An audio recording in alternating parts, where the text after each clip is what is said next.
When you think of famous teammate sports feuds, you think of Shaq and Kobe, Terrell Owens and any of his quarterbacks, Reggie Jackson and his manager, Billy Martin.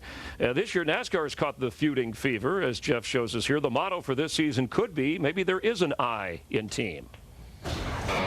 Back in Daytona, NASCAR said the gloves are off, but we didn't think it'd be teammates be doing the battling. First off, it was Jamie Mack and Juan Pablo going at it in Las Vegas. All I know is I believe there's a team meeting coming. He nearly run me into the fence out of 2 as well, and going to 3, and then plain simple just wrecked us. That was nothing. Then we had 2 four-time champions at brush-ups on the track, and words off. Whoa, they hit! 4 times, a little upset. So I'm pretty disappointed in how he was racing me today. Jimmy Johnson crowded Jeff Gordon down on the apron. 48 is testing my patience, and I'm pissed. And if you thought that was bad, well, the latest and probably the greatest was between Kyle Busch and Denny Hamlin. They say it was over, but I beg to differ. I don't think I'd typically run myself into the fence. Whoa! They put him in the wall! He was never there. There was never a hole for his car to fit in. 4 or 5 laps later, destroyed the race car. Somebody better keep me away from Denny Hamlin after this race. Of course, I was heated after the race. I had this race won. It was won. He does it to himself. You know, and I took it amongst myself to go straight to Denny Hamlin's trailer because I wanted to make sure that it was handled right then and there. I don't want to be part of it. You know, any drama that he wants to create or anything is on him. You know, last week should have went a little bit differently. Are we teammates with 10 to go at the All-Star race? I said no.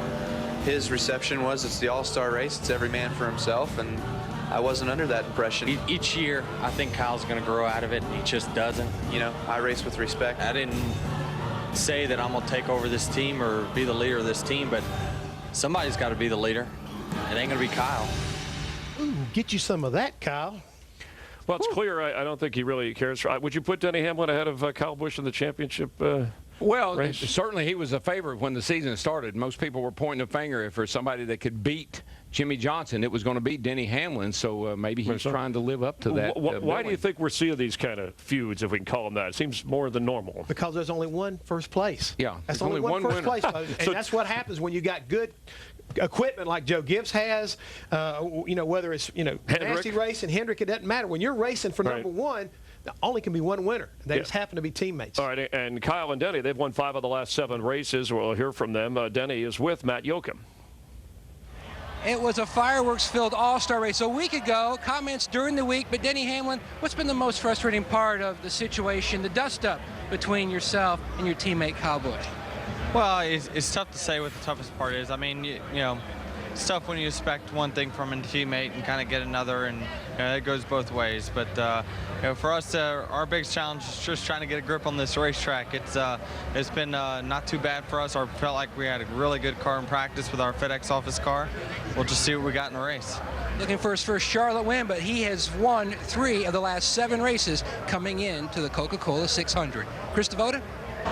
Well, Kyle's been to victory lane at this track 9 times, including yesterday afternoon, but never on a Sunday. Sorry to bring that up. But last week in that incident with your teammate, you said you're a different driver now, taking cues from guys like Mark Martin and Tony Stewart. Is that what it takes to win a marathon race like this? It certainly will be, Krista. You know, we've got a lot going on for here tonight with 600 miles and the pace you've got to run here during the day, and then, of course, it changes for the nighttime. So a lot happens in 600 miles here. Hopefully with great pit stops by the crew and the M&M's pretzel car being up front all night, we can try to bring home a win.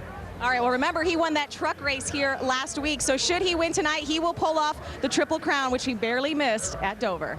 Thanks, Kristen. They're trying to win the race here, but Kyle Busch starts directly behind Denny Hamlin, nose to tail. Well, that's a long race tonight. What does that mean? But listen, just like today, I was watching the Formula 1 race. They could go nose to nose. No, but in the Formula 1 race, 2 teammates took each other out today, going for the win.